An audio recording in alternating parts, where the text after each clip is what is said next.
The monarch butterfly is an iconic species, and I have spent 2 decades roaming North America to document these incredible creatures. Chasing and documenting monarch butterflies is essentially Jaime Rojo's life's work. The photographer visits Calgary February 1st and 2nd as part of the National Geographic Live series. And joining us is Jaime Rojo. Thanks for speaking with us today. Thank you very much for having me. Now, we have heard about the incredible migratory path of monarch butterflies. What's fascinating about them is that it takes several generations for them to do just one trip. And the question is, how do they know where to go? And that question is the big mystery of the monarchs and something that has haunted the scientific community for decades. The monarchs are one of the most extraordinary migrations, and the fact that they are multi-generational is one of the key points. Because as you can imagine, when the butterflies return to Mexico, they have never been there. They are the great-granddaughters of the butterflies that left in the spring. So how do they find that? Believe it or not, continues to be a mystery. We have a pretty good idea of what is happening, how they navigate using a very precise solar compass, that they use cues from the landscape, and they might also be using some pheromones to pinpoint the exact location of that forest, but we don't have a clear, full answer for the mystery. It really is fascinating. Why did you become so obsessed with monarch butterflies? It wasn't in purpose, really. It was more like I moved to Mexico in my early 20s after having grown up in Spain. And I went there to study environmental sciences. And 3 days after I arrived in my new country, some friends invited me to go visit the monarchs. Of course, I knew everything about the biodiversity of this wonderful country. And I say yes. And I became fascinated by the spectacle. So the monarchs were fairly close to home. And back then, although I was studying to become an environmental scientist, my secret desire was to become a professional wildlife photographer.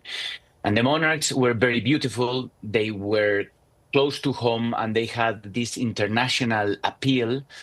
So they became a great subject for me to develop a portfolio. And little by little, my monarch images started to become known. I got some awards in photo competitions, and I started to develop this relationship with National Geographic that eventually led to the work that I recently completed and to 20 years following the migration across North America.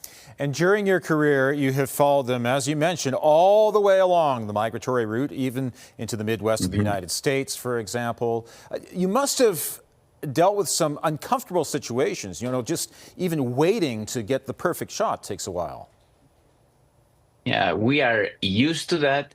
A lot of the work of a professional wildlife photojournalist has to do with preparing to know who are the right people to contact, where are the things happening. You have to get access to all these beautiful places. So you spend a lot of time on the phone, on emails, just trying to set up for the shoot, and you actually spend little time shooting. Now, when you are in the field with the camera on hand and getting ready for things to happen, that's where it's magic for me. And especially in Mexico, where this big gathering happens during the wintering, in the wintering sanctuaries, it's many hours are spent doing nothing, so you learn to develop an eye for the patterns that eventually will emerge in that chaos. And that's something that I really love about my job, how out of all the noise, I am able to isolate one specific, very clean image.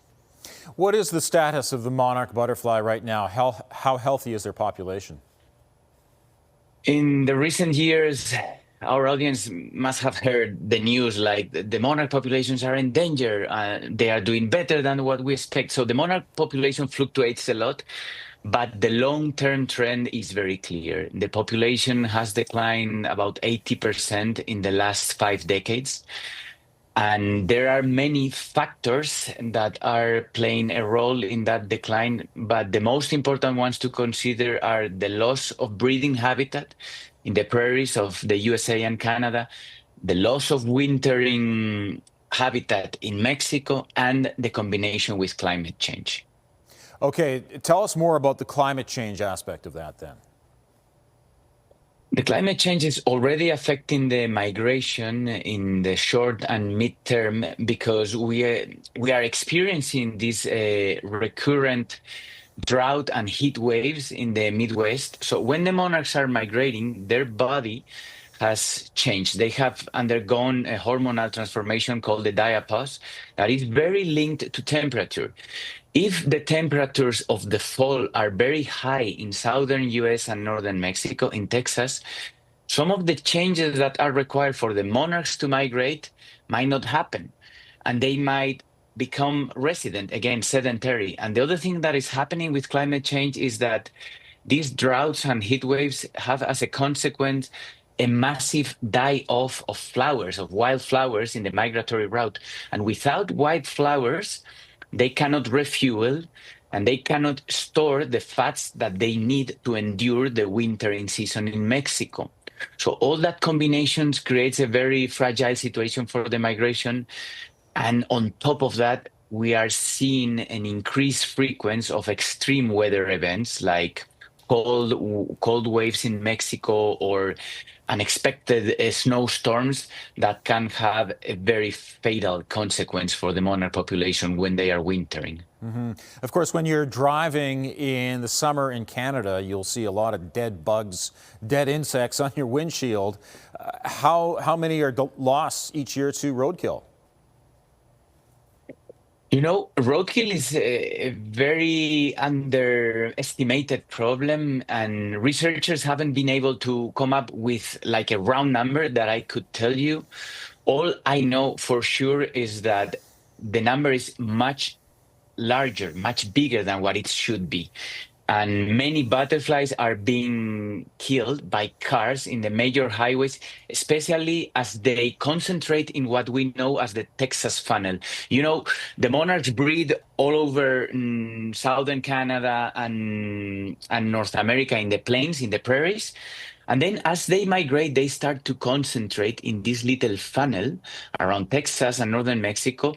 And when the numbers are bigger and the concentration is denser, that's when it's easier to being run over. When you drive in Canada, you see a lot of butterflies, but you don't see these big concentrations. However, farther south in Monterey or in Texas, you see waves of monarchs, and if a car is driving too fast over the migrating corridor of the monarchs, it will guarantee run over a few of them. And a few of them, by millions of cars that drive through the highways every year in North America, can have an unexpected high toll. Fortunately, there are many human volunteers who are coming to the rescue of the monarch butterflies. First of all, they're documenting them. Tell us about these folks. Well, that's one part of the story that I always wanted to tell.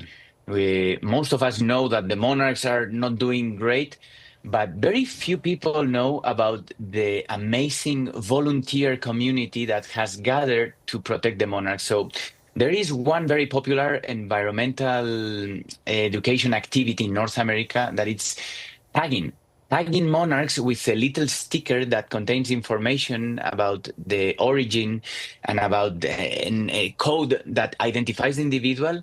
It was the very simple technology that was used by Canadian scientists in the 50s, Fred and Nora Urquhart, to start tracking the migration. And they created the framework that was later expanded by an organization called Monarch Watch. So there are many people in North America that during the fall and late summer, they participate in what is known as tagging events. They capture the monarchs and they are trained to handle them properly and to tag them with a little sticker. And when you recover that butterfly in Mexico with that little sticker, you can know that it came from point A to point B.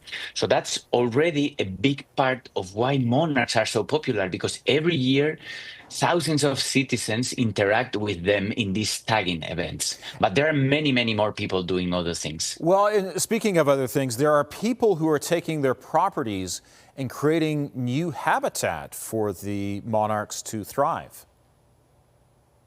And that's why this is a story of hope for me, because it is one of those rare conservation stories in which our individual actions can actually make a big difference. Instead of having this clean, perfect lawn that are so popular in North America, many people have decided to go wild and to replace their grass with native flowering plants and milkweed. So the monarchs have fuel to migrate and milkweed, their host plants, to lay their eggs and feed their caterpillars when they come back.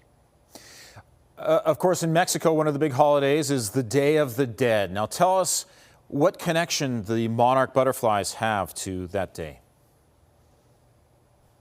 When I started off to cover this story, I really wanted to focus on that. The connection is not so obvious visually. However, it's very intimate on the spiritual level. For the Mazahua and the Otomi indigenous people that are native from the mountains where the monarchs spend the winters, these butterflies represents the souls of their ancestors that come to visit every year around early November, which is November the 2nd, is the Day of the Dead.